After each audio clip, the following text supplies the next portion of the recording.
Assalamu alaikum wa rahmatullahi wa barakatuh, ya Sayyidi. Alaikum salam wa rahmatullah. With us today is Shaykh Mehmet Nazim, the grandson of Maulana Shaykh Nazim. And I would like to ask you a few questions, please, Sayyidi, with your permission, inshallah. First question is, what makes the Naqshbandi Sufi order different from the other Sufi orders? Okay. All the Sufi orders are branches of a huge tree. So they have the same roots, but they have different branches. Reason for that is to reach every single person, because each person is different and each person is attracted by a different style. So all the Sufi orders have their followers according to their style and their connections. But the root is the same, which is coming from Allah Almighty and through the Prophet sallallahu alaihi wasallam. All the silsilas come from our Prophet Muhammad sallallahu alaihi wasallam. The difference between Naqshbandi way and the other ways is all the other Sufi orders are coming through Sayyidina Ali radiallahu anh, karamallahu wajh, and Naqshbandi way is coming through Sayyidina Abu Bakr Siddiq. But in our silsila, also Naqshbandi silsila, there is a fifth of our Grand Shaykh is Imam Jafar Sadiq, which is also the direct descendant of Imam Ali and also spiritual inheritor in Naqshbandi way through Sayyidina Abu Bakr Siddiq. So there is a connection of Imam Ali in our way also. So that would be only difference. So each tariqa, each Sufi order is special in its own way. I would not say one is better than the other. Their mission is same. So only difference I would say is this, like Sayyidina Abu Bakr is in our silsila and in their silsila comes directly from Sayyidina Ali. MashaAllah. Any differences in the 11 principles of the Naqshbandi tariqa and the way they are being practiced today? Today world it's very different from the old world. Nowadays we have different issues than the old time. Right now many people are against religion. Many people are unbelievers. So these 11 principles are for people who are already advanced in the religion, and then they are doing their practices and they are following the Sharia, and then it's the next stage.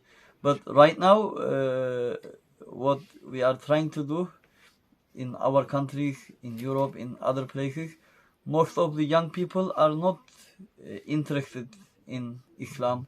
They are not practicing, and also adults also, because it's not really popular. Governments are secular. So in these days our mission is just to help people to practice religion, the sunnah of the Prophet sallallahu alaihi wasallam, doing the fard. Fard is the most important one. So we are trying to encourage people to do their fard ibadah first, keeping halal and haram. And then if they are doing and they are in good level, then we can talk about the rest of the advancement. So now the level is bit down. Even on ourselves, we are trying to keep the faith. So there is a big problem of people keeping the faith. So that's why. But those 11 principles are same in all Naqshbandi order. In Naqshbandi way there are many branches of Naqshbandi way also, because there were great awliyas like Imam Rabbani. He had many khalifas, so they spread all over the place.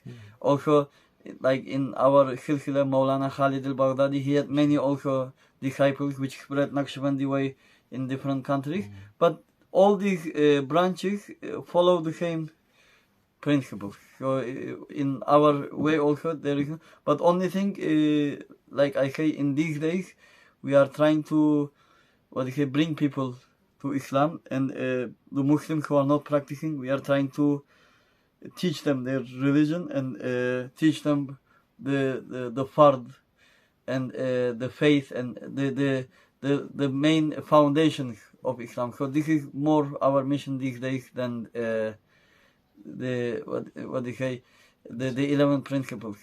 What they say, if we are living in a place where everybody is like this advanced, then we can talk about it. But there is no point of talking about it right now at this time, especially in the geography we are in our country. And related to this, one more question is, where do these principles find their roots from? They are accumulation of our shuyukh. Of course, it comes from the Prophet ﷺ. Abdul Khaliq al-Ghujdawani was an important awliya in our way. He is the first one who introduced Khatmi Hajagan and some principles. But I think they became solid at the time of Shah Naqshband, which he gave his name to the tariqah, and since him there has not been much of a change. We've heard and we've learned that the main zikr for the Naqshbandi way is the silent zikr. Could you please describe what it is like and why is it done in a silent way? Zikr is ibadah, it's a worship. So, but it's an optional ibadah, so which is nawafil. So when you do nawafil ibadah, it's best to do it hidden and away from everyone, because when you do this nawafil ibadah, there is a chance that ego gets involved. It can become show. So that's why in Naqshbandi way it is encouraged to do this ibadah silent, away from people, just not to give your ego chance to sabotage your worship.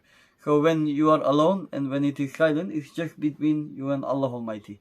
So there is no other agenda. So that's the main reason. MashaAllah.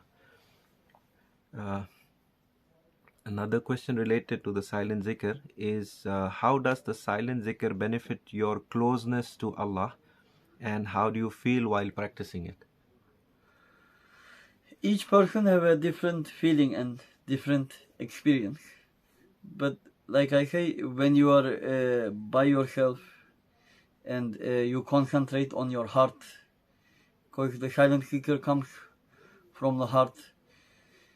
So this silence needs concentration. So when with concentration you forget about everything else and you can just focus on the zikr. So that would start to connect you with Allah Almighty. So that will create a strong bond. So it's a very good feeling. It helps you to be closer to Allah Almighty. But like I say, the main thing is to be away from everything and everyone and to just do it for the sake of Allah. So not expecting any agenda. MashaAllah. Yeah. And Sayyidi, the next question is, if you could please tell us about your general daily spiritual practices and how does practicing the tariqah have an impact, what kind of impact it has on your life? First of all, we practice the fard ibadah, and then we focus on the sunnah. We try to do sunnah as much as possible, follow and try to keep the sunnah. But like I said, priority is the fard. Fard is the order of Allah Almighty, which you have to obey. Following sunnah is nawafil, optional, but it's very, very important. So the sunnah makes fard more tasty. So we tend to encourage people to follow fard, and with fard try to follow sunnah as much as their capacity. We don't like to put burden on people. So according to their capacity, we encourage them to practice sunnah with fard, which increases love for Allah Almighty and love for the Prophet ﷺ. And doing the act which Prophet did brings us closer to the Prophet ﷺ, because action speaks louder than the tongue. So that's an important point.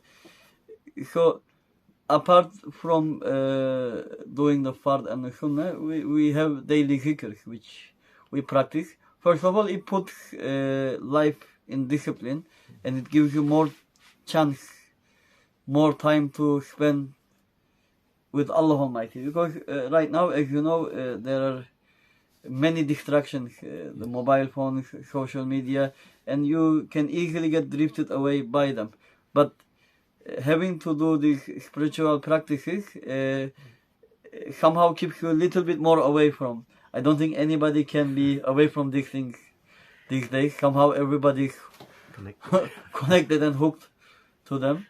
But just to be able to do the zikr daily practices helps you at least to be a little bit more away from the daily hustles of dunya. And more time you spend on worship to Allah Almighty, it's much more beneficial. It gives you health, it gives you mental health, it keeps you going, and it increases your iman, it increases your hope, and it increases your good energy also. You become, because doing worship brings light on the face of the person. So when people look at him, they will be very happy to see a nice face with light. And also it improves the manner, so when he's around the people, they feel his good energy and good manners. So these are the benefits of doing these practices. Because Allah Almighty created men to be his servant. So servant is the one who follows his master. So we try to follow the way of Allah Almighty, and we try to do, he doesn't need anything from us, but we try to do whatever we can for him to worship in order to thank him because of all what he granted us.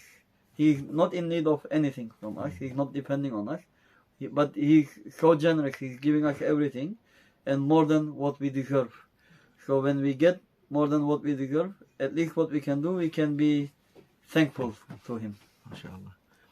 Sayyidi, we learned that you have spent at least 10 years with Maulana Shaykh Nazim, and you have served him, and you've stayed with him under the same roof for a very long time, mashallah, and been very close to him. So could you please tell us something which shows us, or by which we can learn that how Maulana Shaykh Nazim, he stands out from the other ulama and mashaykhin? He was very humble, first of all, very, very humble, and he gave audience to anyone regardless their race, racial background, social background. So anybody who wanted audience with him would have got it, and when he had audience with somebody, he would give his 100% attention to that person, and this is called empathy. So at the time, he would make the person feel very important, because he gave such an attention to the person and such a care that that person felt that he was genuinely caring about him, and he would try to give him best of advice and best of guidance. When it is asked, he would never turn them away, or he would never give them unnecessary advices or just advices to get rid of them. So his humbleness and humility and was one of the things which he really had. And of course, he was a big lover of the Prophet ﷺ. When the name of the Prophet was mentioned, he would always stand up. And this was not a show, he stand up from sincerity. And when name of the Prophet was mentioned, you could see the tears from his eyes and the emotional state he was going, purely sincere. It was not to show anyone, because he did all these things while he was by himself, not to around the People. Around the people, yes. And so his humility and humbleness, and I think even though he became a very prominent sheikh, a big authority, and he was also a very big scholar, because he studied in a very big alims in Syria, and he had teachers who were educated from the Ottoman madrasa system. So he was quite knowledgeable in Sharia, fiqh, hadith and tafsir. So he was a fully scholar, but the way he acted was like the first day he met his sheikh. The first day he met his sheikh, he was already a scholar, but when he saw his sheikh, he realized which his sheikh was could not even speak Arabic. He was very his sheikh was not even speaking Arabic, but he was inspired. He had ilm ladun. So he realized he was the Shaykh Abdullah Farki Dagestani, and then the way he acted his entire life was like he was the murid of his Shaykh, rather than acting like the Shaykh himself. So that young man who appeared in front of his Shaykh, that was the manner he kept rest of his life, regardless of what position he was given. So this was, I think, a very important attribute, and because humbleness is, I think, the most important attribute on the scholars and the shuyukh. How has he inspired you, and what is the one thing which you admire of him the most?